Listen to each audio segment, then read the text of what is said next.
Here we are starting chapter 1, complex numbers from further pure math 1. These are all the subtopics. So in this lesson we are going to learn imaginary and complex numbers. So the first topic, imaginary and complex numbers. I'm going to explain this, so pay attention closely. When we solve a quadratic equation, for example, if you have your calculator with you, try solving this. X square plus 1 is equal to 0. You put it in your calculator, you are going to get plus or minus I. It's imaginary number. Usually what we do when we get this, we are going to assume that there is no real solution for this equation, right? Why is it happening? Because if you try to solve it, x square is negative 1, x should be plus or minus square root of negative 1. You cannot take a square root of negative number, right? That means there is no real number solution for this equation. That's where the imaginary and complex numbers come in. What is an imaginary number? If you have square root of a negative number, you can write it as I. I is equal to square root of negative 1. So here the solution is plus or minus I. Let's say you have x square plus 4 is 0. When you solve it, you will get plus or minus square root of negative 2. You can write it as plus or minus square root of 2 times square root of negative 1. This is square root of 4. So square root of 4 is 2, square root of negative 1 is I, that's 2I. That's the imaginary number. In other words, you can say these two equations, they don't have real number solution, but they have imaginary solutions as imaginary numbers. So what you need to understand here, the only thing you should understand here is I is equal to square root of negative 1, or in other words, I square is equal to negative 1. Sometime when you try to solve a quadratic equation using your calculator, you will get something like this. That's a complex number. So there is a difference between imaginary number and a complex number. Imaginary number is in the form bi, where b is a real number. The b can be any real number. 2i, 5i, I root 3. Instead of writing root 3i, we will write it as I root 3. That's a proper way of writing. These are all imaginary number. What is a complex number? Complex number consists of two parts, this one and this one.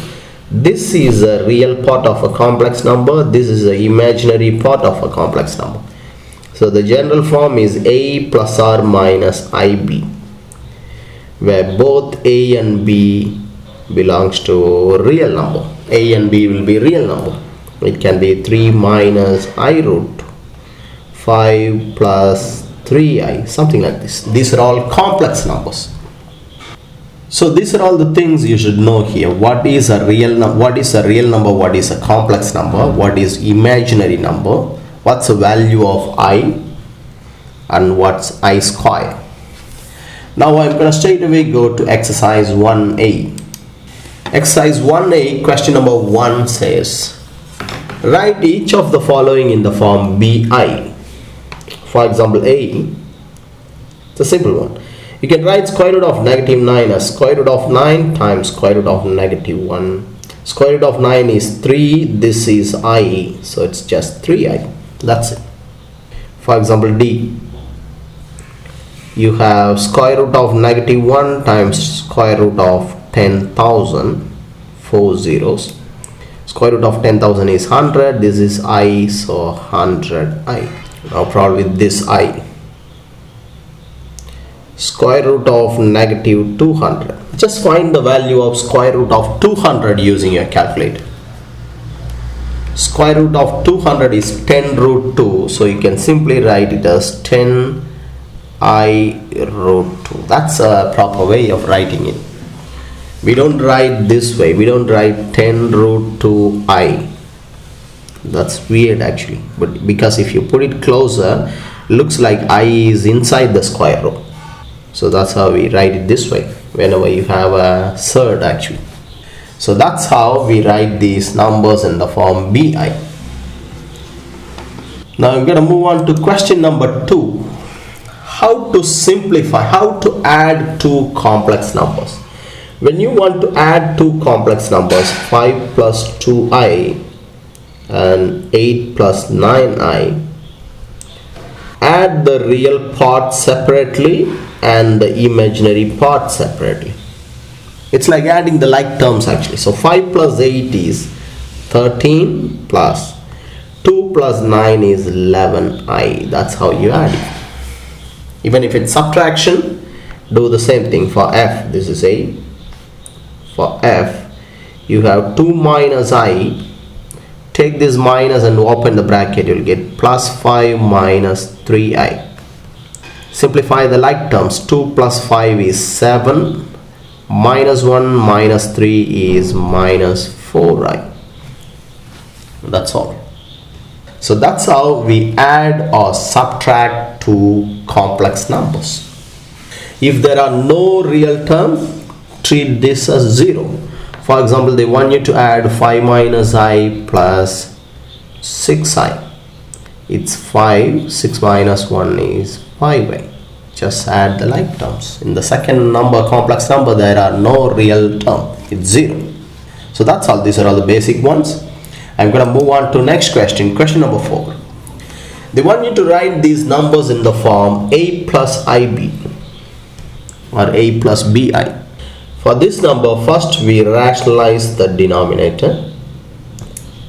Take root 2 and multiply both. You will get 4 root 2 minus 2 root 2i or 2i root 2 divided by root 2 times root 2 is 2. Now just divide both terms by 2 separately. So it's going to be 2 root 2 minus I root 2.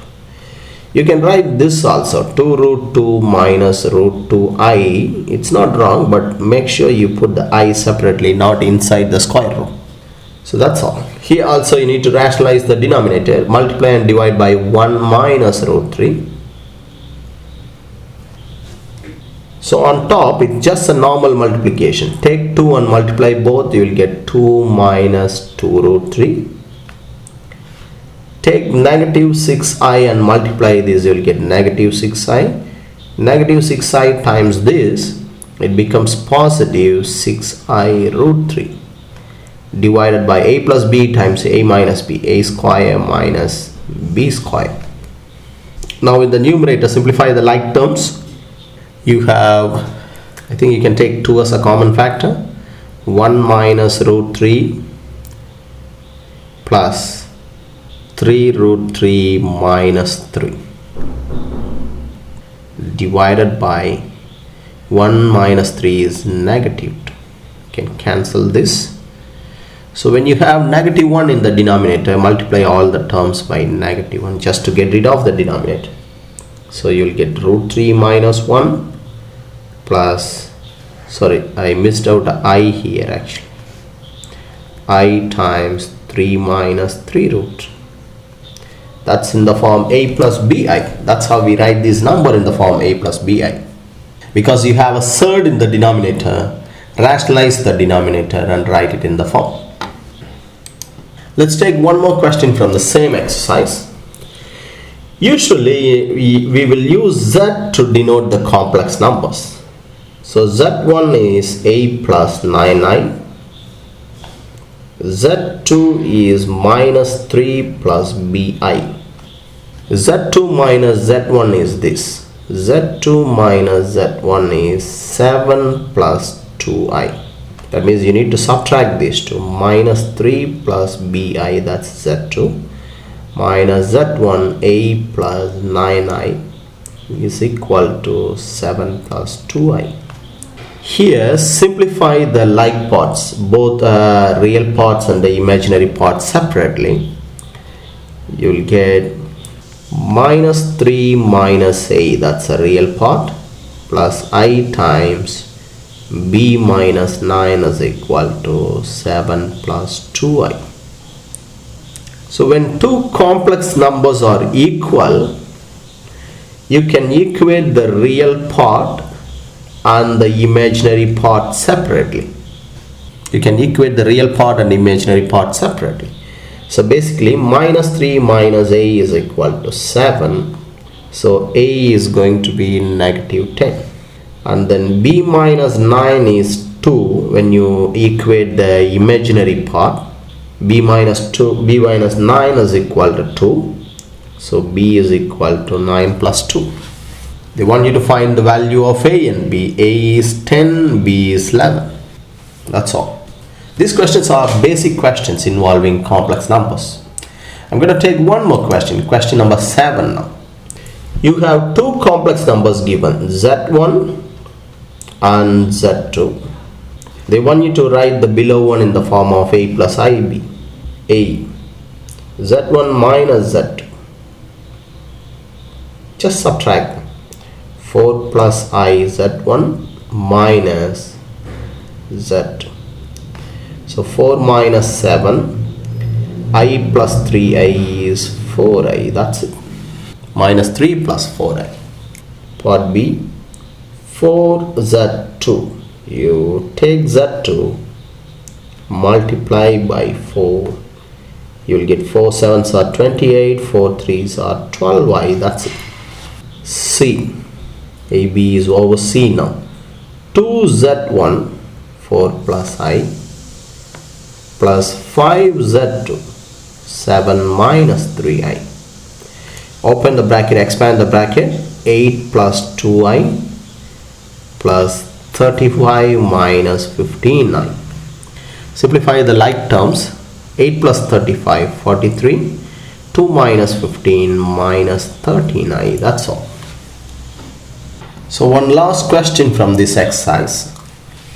You have two complex numbers given, z and w. They want you to prove that z plus w is always real. So z plus w is basically a plus bi plus a minus bi. Bi can be cancelled, 2a.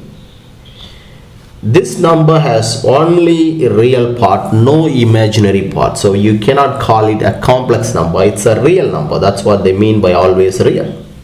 So 2a is a real number.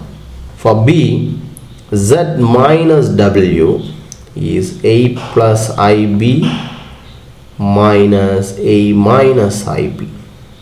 When you open the bracket, you will get a plus ib minus a plus ib. A can be cancelled. You will get 2ib.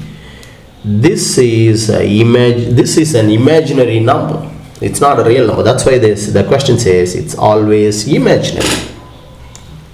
So that's all in this exercise, all these basic questions.